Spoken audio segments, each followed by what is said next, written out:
Hello and welcome to Skeindeer Knits. My name is Ellie and I am a Norwegian living and knitting in London. And you can follow me on Instagram under the name Skeindeer, and you can find me as a designer on Ravelry under the name Skeindeer Knits, and you can also befriend me as a Skeindeer on Ravelry and join my group Skeindeer Knits, which is the best place to get in touch, take part in knit-alongs and get pattern support, etc. Welcome to this podcast episode. My face is awfully shiny and things are looking rather odd and bright, and it is because it's evening.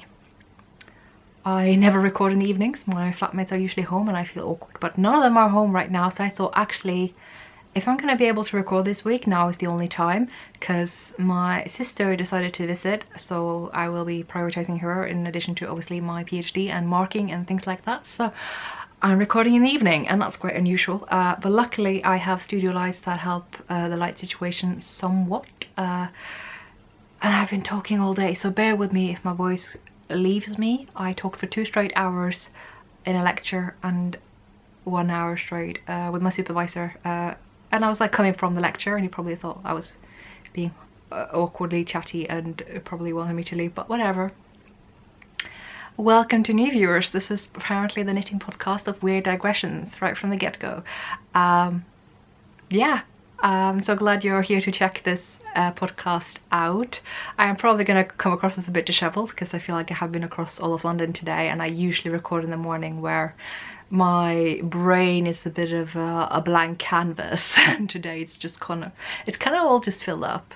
It's also awfully hot because of the lamp and because I'm wearing a new finished object, which yes, I'm going to talk about later, and then maybe we'll have a costume change because the heating is on, because it's London and it's become quite chilly the past few weeks and it's proper autumn and we've got the last few leaves on the trees and it's quite beautiful, albeit today rather wet, and we had lightning. Don't know if you know much about northwestern European climate, but lightning, you should really just restrict that to 30-degree weather July and August. You know, lightning doesn't happen in November, and this is the second time this year and it's kind of odd.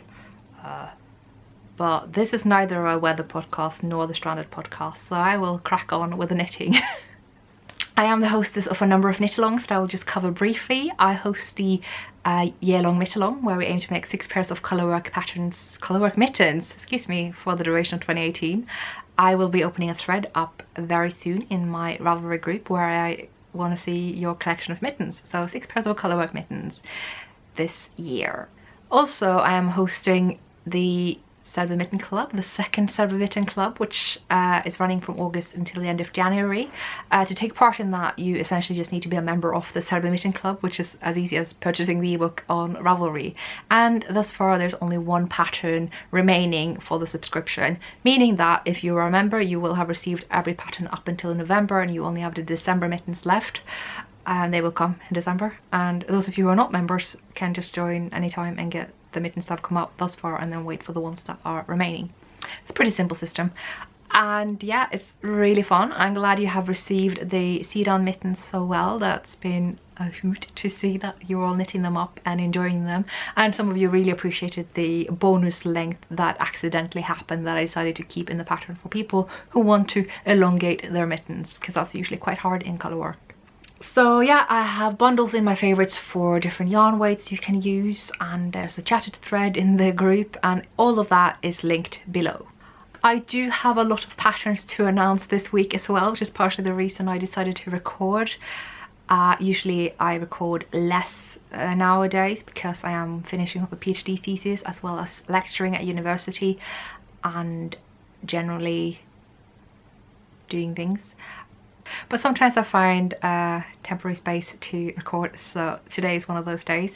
And I do want to ask you kindly, please, if I know it's coming from the best of intentions, so please just bear with me, but please, if you can avoid it, just don't tell me to write. I get people with the best of intentions telling me, you need to remember to write your thesis, write. Don't do the podcast, just focus on your thesis. And I'm like, I know that, but I know it's supposed to be helpful, but it's kind of just stressing me out more because that is for me to battle with. And when I've decided that I have a time opening to record, then that's something I've decided. So I appreciate that, but it's not really helping. But having said that, I'm like super appreciative of everyone that's cheering me on. That's amazing. It's so amazing that you guys got my back, and that I know I can take a break if I need to. It's just that right now I can actually record, so I will. Hopefully that came across well. And yes, I have a number of patterns to announce, and I want to say up front before I get into it is I don't want to ostracize those of you who actually aren't in a place where you do knit my patterns, those of you who are not customers, those of you who just really are here for the podcast and not for the designs. That's fine. I hope I haven't ostracized you when I talk about my design endeavors. It's just that it so happens to be part of my knitting, and this podcast is all about my knitting. So I hope you can enjoy the talks about the design process and the designs as though it were any other project that I am knitting, and you may enjoy hearing about how a pattern is published even if you're not a customer of that. Maybe you knit other patterns instead. It's fine. I know I have tremendous support from my viewers about my patterns, and I wouldn't have been able to do this without any of you.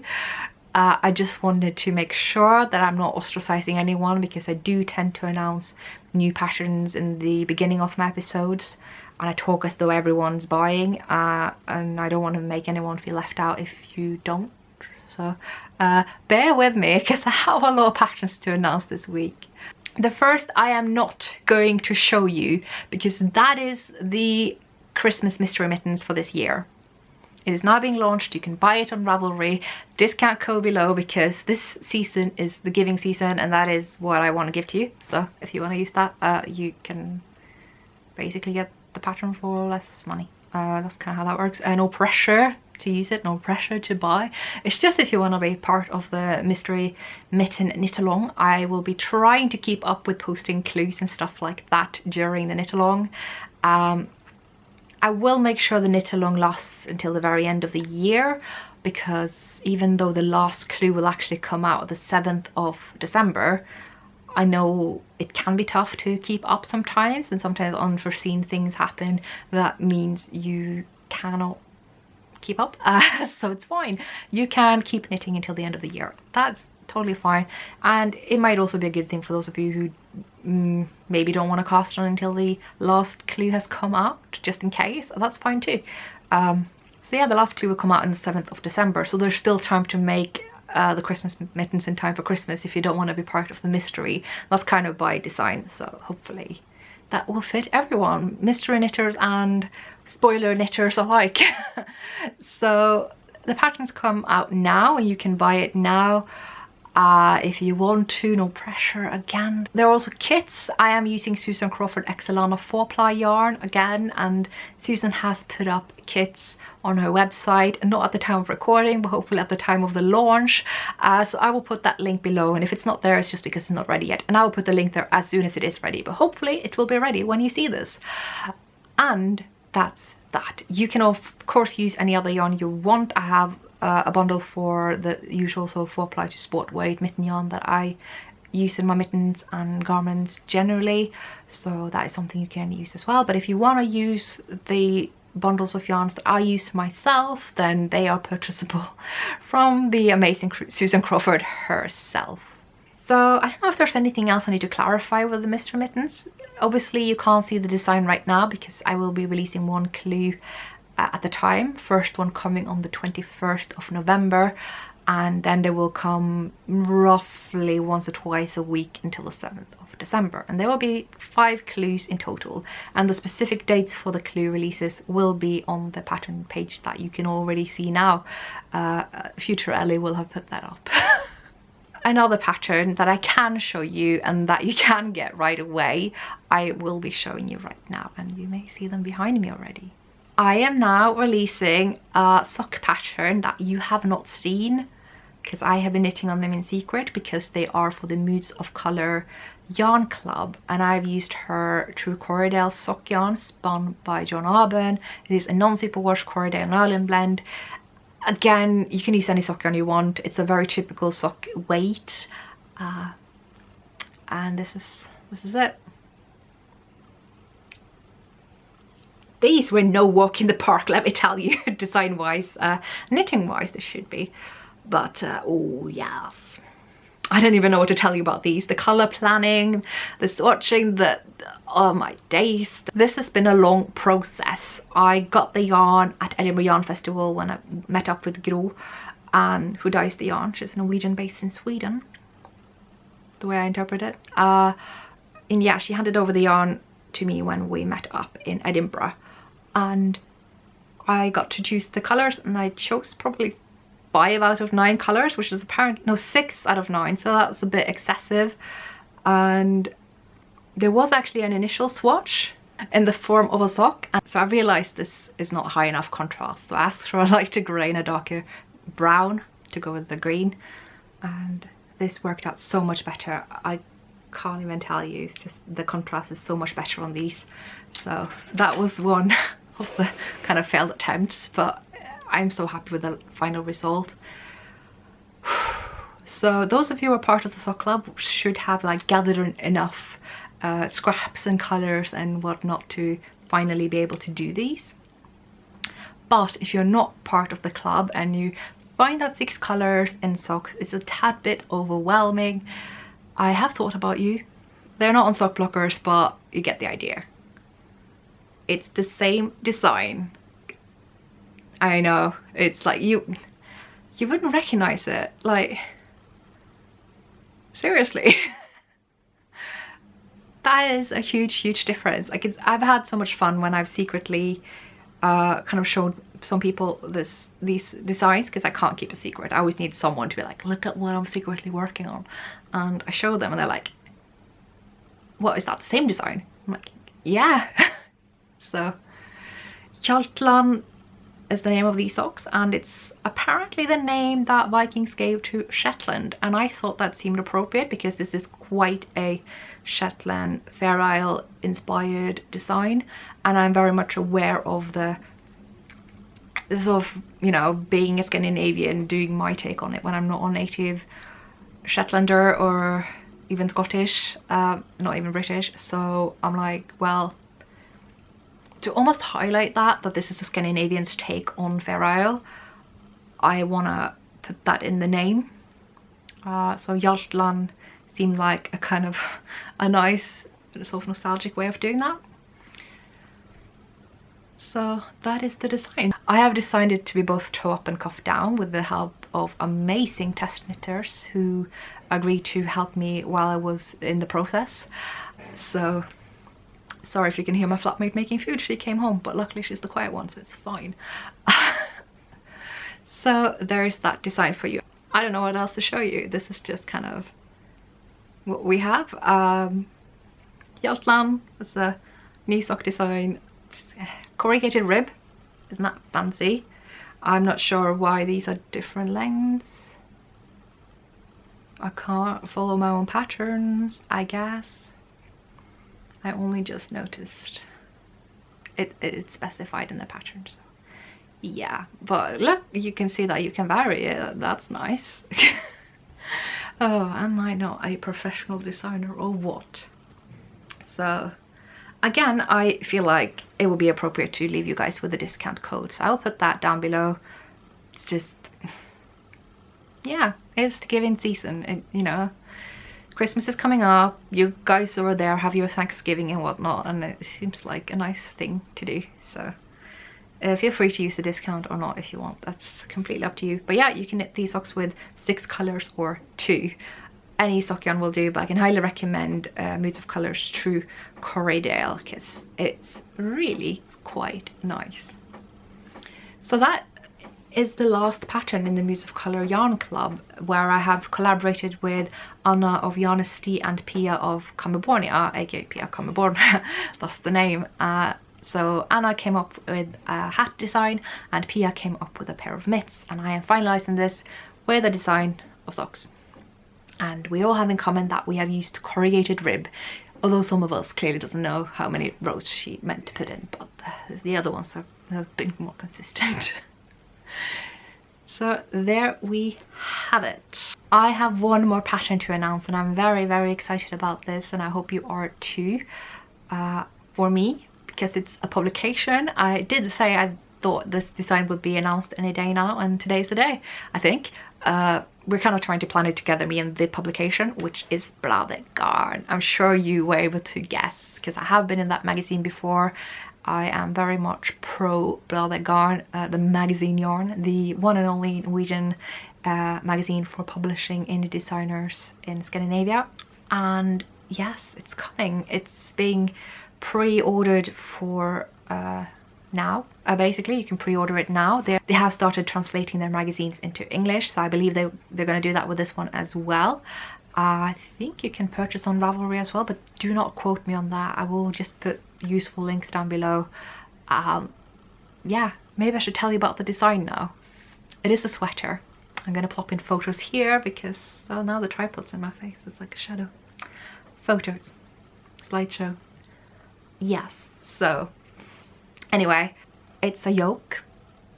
It's a top-down yoke. You've seen me do that before. This one's called Isbre, which is glacier, basically.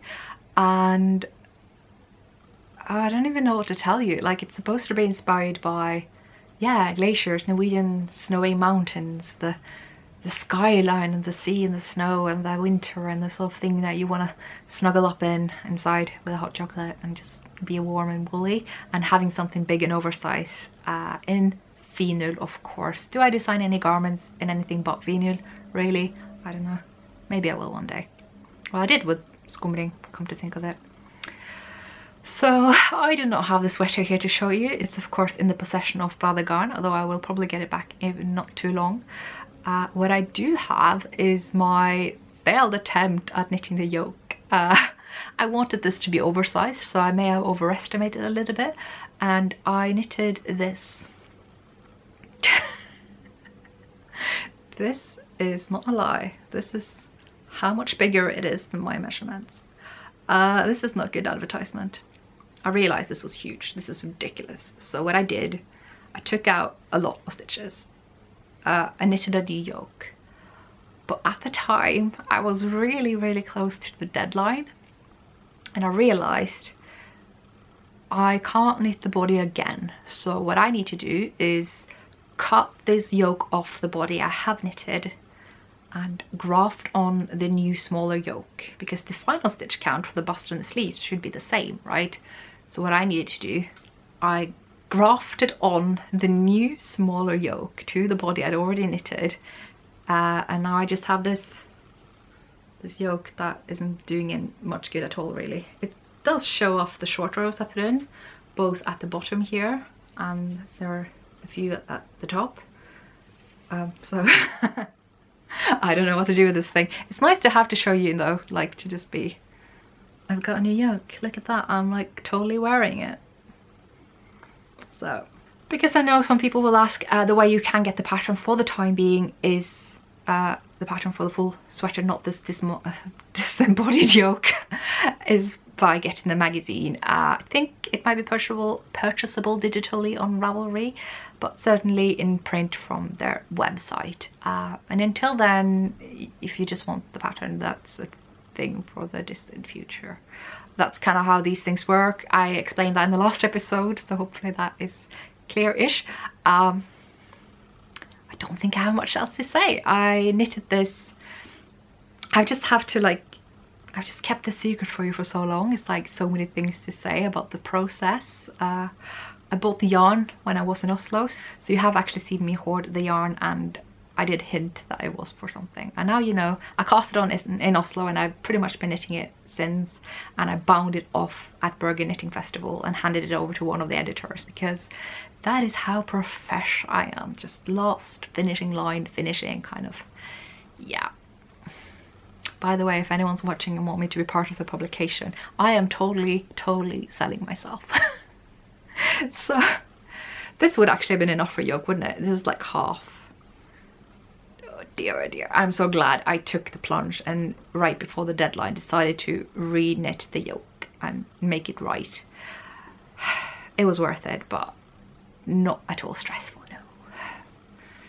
I was actually knitting on the last bits when I was in Trondheim And I remember I was even sat in Trondheim trying to finish up this thing and knitting through the sleeves and generally wondering if I will ever finish it in time. I soaked it the last evening before I was going to fly out to Bergen. It dried overnight, luckily. It was all very risky, and oh, can't believe it happened, but it's out now, it's photographed, it's in the publication Bladegarn, the winter issue of 2018. I have a whole garment in there, and that makes my third published garment, right? Self-published and published included. My goodness. So I'm gonna relax now because the biggest beasts are out of the way in terms of my deadline knits that I have hinted about earlier. I am going to link to previous pattern releases below as well, in case you didn't hear about that in the last episode, but if you're curious about that, you can just go and check. I just don't want to spend more time talking about my publications, touching upon what I discussed earlier. As much as this is a Skeindeer podcast that will include Skeindeer Knits designs, I do also want to talk about the stuff that I have knitted from other designers, because God knows that is a lot less stressful. And I have a finished object. Let's just get to it. This is Avalanche, which is a bulky to Aran weight sweater designed by Heidi Kiermeier, who so kindly gifted me the pattern earlier this year. It's knitted in yarn that was given to me by Kristen of Wool and Vine, because she was kind of trying to de-stash some of her Knit Picks yarn, and I got Knit Picks Wool of the Andes chunky or bulky, and I now am wearing it. So it looks weird because I'm wearing a top underneath, but I think we should all be glad because the eyelets are quite big. The reason being is that I went for a looser gauge. I thought this design would look a lot nicer in this particular yarn if I knitted it looser. Otherwise it would have been a bit too stiff, taken a bit too long, and meant I've had to knit a larger size, where this panel would have been smaller relative to the rest of the stockinette, and I really like that. This is taking up much more room in my front that I'm awkwardly shoving in your face. And let's see if we can go back so you can see just how ridiculously flattering this thing is. I will admit I didn't follow the pattern much from here on out, so it's probably got a shorter rib than it should have, but oh, does it fit me well. There is this like general idea that bulky sweaters aren't particularly flattering, but I have had a lot of luck with bulky sweaters in my days. My very first garment was the Kate Davis owl sweater, which just turned 10 years old, I believe. Was it more? I don't remember. And that sweater is super flattering as well. It's got some really nice shaping. The gauge is about similar to what I did here, if not looser, and it just makes it a bit more relaxed in the fabric, and that means even a bulky sweater can be quite flattering, and it's the exact kind of instant gratification that I needed with this. And yes, I love how the cuffs are like this. That's just, oh, I love it so much. I really needed this kind of instant gratification knit, just because I've been so busy with things not to do with knitting that it would be nice if my knitting could result in a finished object very soon, and boy did it deliver. So Avalanche by Heidi Kiermeier. I have nothing but good things to say.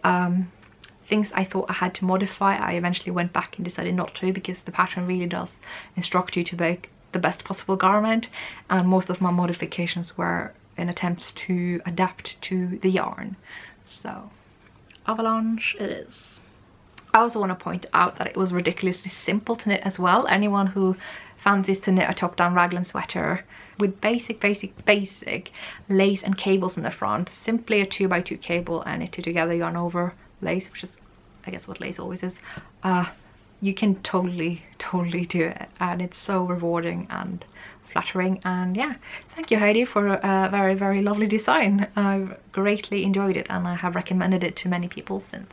I do also have a project to talk about, just one this week, and it's a cheeky new cast on. I tried to resist it for the longest time. I've actually tried to resist it for ages, and that is the Hay sweater from Lane magazine. More specifically, it's from the 3rd issue of Lane, and it's on the cover. This is the sweater, and it's designed by lovely Claire Mountain of Sister Mountain. It's a bottom-up drop shoulder design. I've yet to finish a drop shoulder design project of mine. So, I mean, I'm working on Rocane. Rocane will happen. I'm working on Tegna. Tegna will happen. But until then, I am pretty happy that I've got another drop shoulder sweater on the needle, and I am going to show you. I'll talk about the yarn in a bit as well, but until then, this is the body. It's basically already done because I am already working up the front. I have already finished off one front, which is why it's on some broken cable that I might as well keep just to keep stitches on hold. So this is one front. Basically I'm going to work up another front, which is already happening, and that's it. Obviously we need the back and sleeves as well, so it's not that's it, but you know. So this is the lace happening here. I love this lace. It is very, very, very easy to learn. I learned it from the first repeat. It's really that straightforward and memorizable. I have modified this. I am first of all knitting the length of the smallest size, even though I'm knitting the second largest size, although the positive ease I'm recommended is for the largest size, but the yarn I have is just enough for the second largest size, and that will still be plenty of ease for me, so I'm totally happy with that. The other thing is that I've added a lace repeat, a repeat of these to each side. So there's another one here, so that this panel is a little bit bigger for me, but that means again that the ratio between the stitch pattern and the stockinette is a bit more flattering for me, similar to what I did with Avalanche, only there I did it with gauge rather than with the actual stitch repeat, because this was such an easy repeat to add in anyway. I just did that. It's really been taking all my attention this week. You can see how far I've come since just last week's recording, if not less. So yeah, very, very gratifying knit. I can definitely recommend it, and it's not like, you know, it's not like it's my job to tell you what to knit, but you should totally knit this. You totally need a hay sweater. Everyone needs a hay sweater. So I may not be telling you to buy my patterns, but I'm totally going to tell you to knit this sweater because, oh my days, isn't it lovely? So, I mean, I've already knitted up a good piece of the front here. It's just the front that is on the other side of the neckline that needs working up. And that was really quick on this one, so I reckon it won't take much time. And then I need to work up the back. And I have to say, I'm going to talk about the yarn now. I'm not hating purling in this yarn so much. It is a very, very soft yarn. This is Walcott Opus, and there's a lot of things that is shocking about this. One is that I love it. Second is that I love this even though it's a Falkland Merino baby alpaca blend. Yes, you heard it here first. I am loving an alpaca blend. But tell you what, I have seen Walcott samples in their booths at various festivals. They hang on hangers and they still haven't looked anywhere close to drapey. How garments in alpaca don't look drapey is beyond me. The alpaca usually grows and grows and grows and then some. They look fine, and it might be it's being offset by a short staple like the Falkland Merino. I do expect this to peel though, which is why I'm knitting the shortest size. Even though I'm knitting a large size, I'm following the lengthwise instructions for the smaller size, just in case it will grow. And if it doesn't, that's fine too, because I normally wear skirts and shorter sweaters are more flattering with skirts on me. So it's fine either way. Is this going to pill? Probably.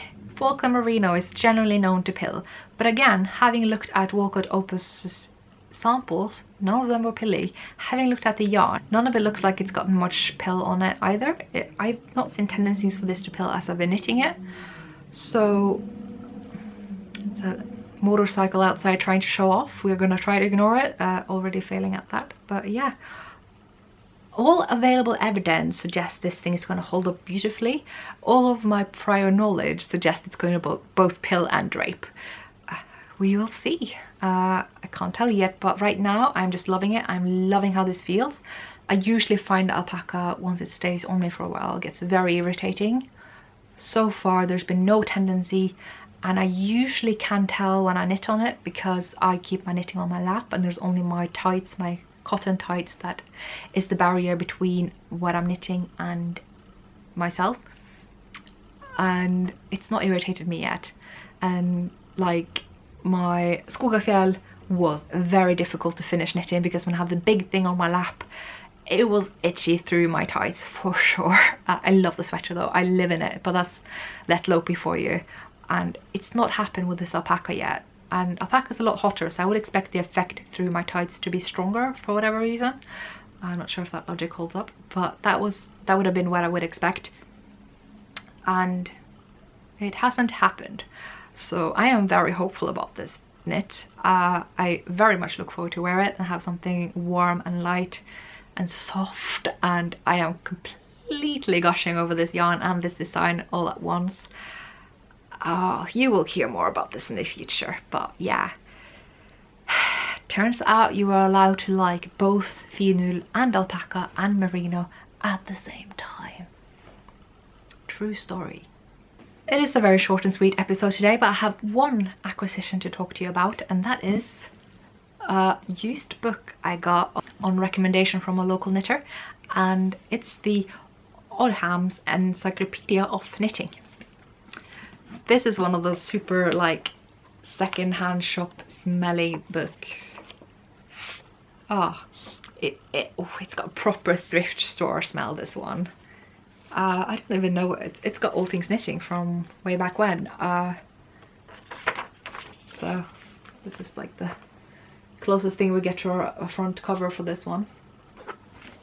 So yeah, that was something I felt I needed. I got this one pretty affordably on eBay. I've seen it lots of places on eBay and Amazon. It's by no means a rare book, even though it's not in production anymore, I don't think.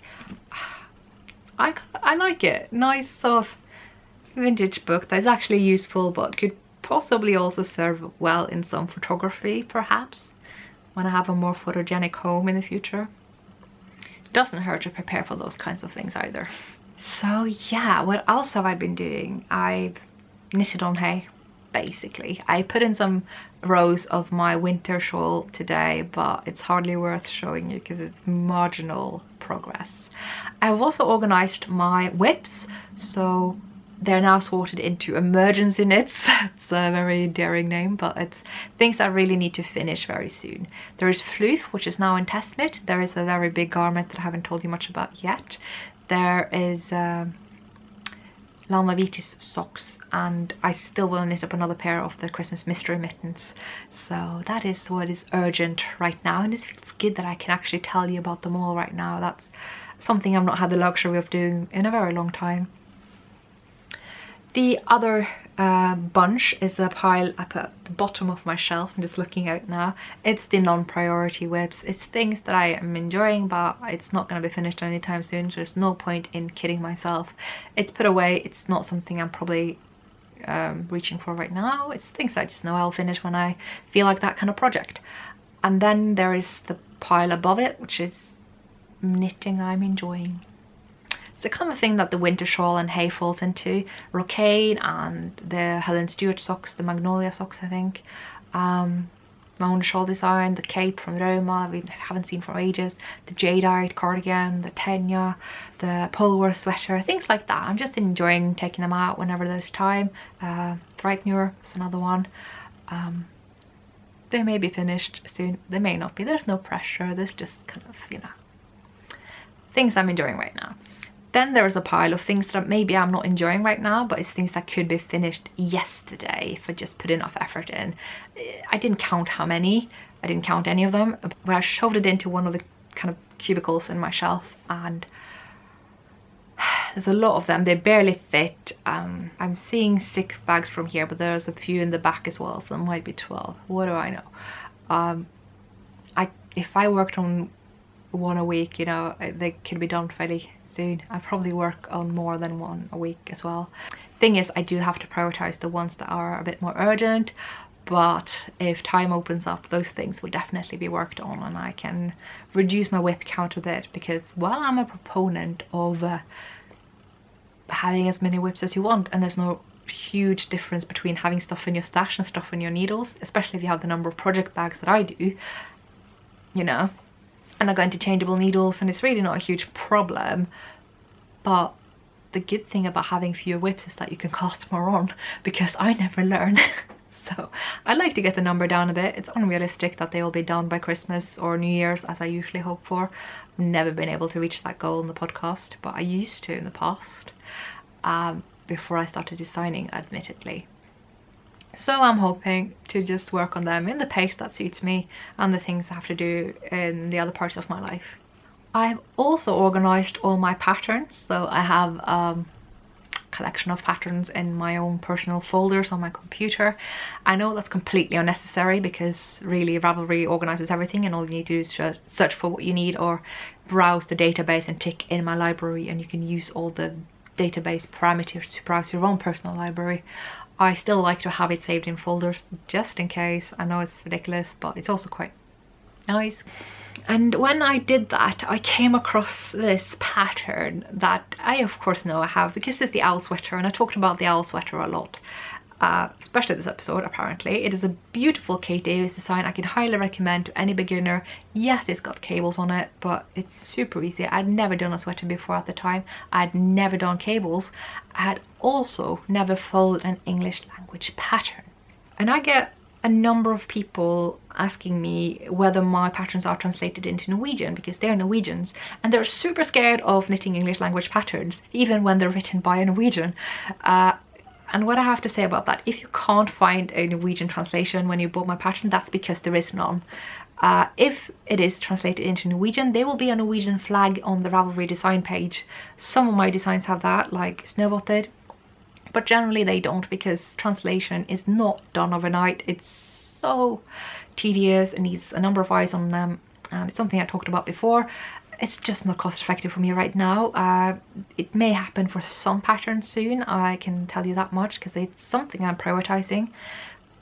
But in general, if it doesn't say, it's not. And I don't want you to worry about that because I managed to follow an English language pattern, and this was the very beginning of my London time. I was not that well versed in English at the time, and I had actually most unnecessarily translated the entire owl sweater in my size only with the modifications I wanted in a Word document. I have the way I wanted to knit owls translated into Norwegian. In hindsight, and I think I realized this at the time as well, that was completely unnecessary. I could have totally followed that pattern through and through because in English language patterns everything is explained way more than they are in Norwegian patterns that you as a Norwegian, assuming that there are some of you watching, that you may be used to.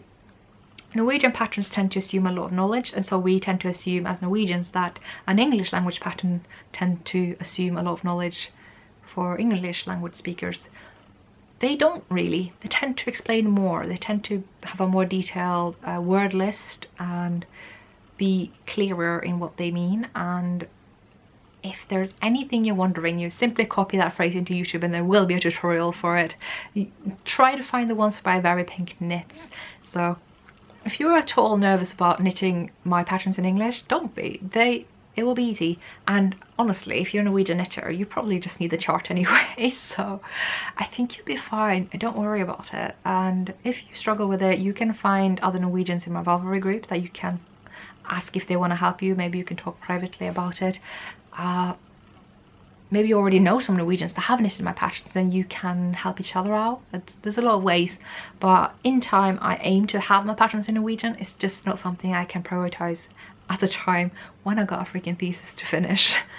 I just had a meeting with my supervisor today and I've got a lot of writing to do. He was happy with my progress, though I am not.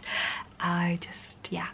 So hopefully I would just appreciate that questions about translation would maybe tone down a little bit because I am stressed out enough already. So I understand you want that, but so do I, but it's not for lack of will that they're not translated yet. So hopefully I may have made you feel like you are able to tackle this, because you totally are. If you just went to Norwegian school and learned basic English, you can do it. It will be easy peasy. Am I the kind of person that says easy peasy now? I suppose. So that is all I have for you this week. Oh my god, I managed to record in one battery, not two. That is not every day. And I'm sure my flatmate wonders, what is the crazy person in the other room talking to herself for? Awkward. I am gonna stick to recording in the day where nobody is home, I think. But this has been a nice experiment too. I want to hold up these socks again. Guess I'm ridiculous like that. So, Hjaltland, beta version, Hjaltland, 6-color version, Hjaltland, 2-color version. Why did that take me so long to think of? Yeah, that's a pattern that's out now. Very excited to announce it to you all.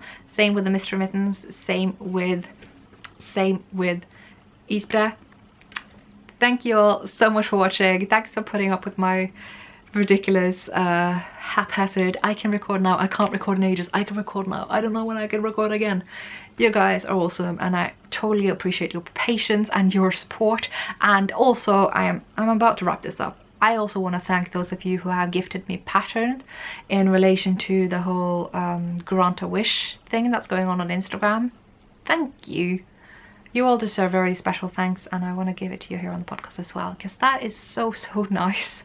I thank you so much. I am just now so enjoying my Ravelry library and all the new exciting things I want to cast on. I want to cast on all the things, so thank you so much. And if you're curious about the grant a wish, check out my Instagram post. There is something very important there about a bit of a charity that's going on right now. I'm leaving it up to you to check it out on Instagram, because this episode will stay on the internet forever and things change. So thank you all so much for watching, and again, putting up with all the nonsense. I will see you when I see you. Bye.